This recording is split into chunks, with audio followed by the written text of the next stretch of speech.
سارے گناہوں سے گریہ نہ کریں، جو گناہوں سے تھکے بیٹھے واپس کرا کرو، گناہوں سے تھکے منہ پہ پھیرو۔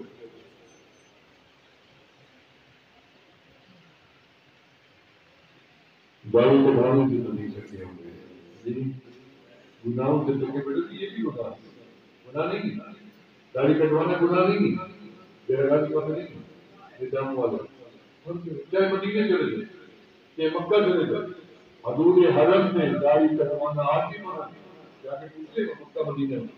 تو بیٹھے ہوئے تھا یوٹیوب پر داڑھی کٹنے کی منع، داڑھی کٹوانا کل بھی گناہ تھا، آج بھی گناہ ہے، قیامت تک گناہ ہے۔ اس لیے فرمایا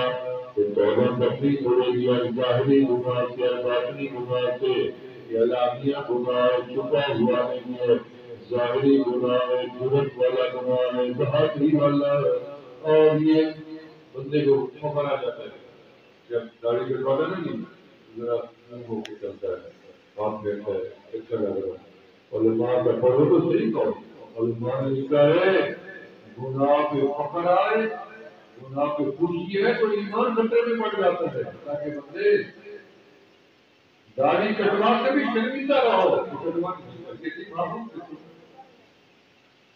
میرے آقا کی سنت آپ غلاموں کی سنت تھی، اولیاء کی سنت تھی،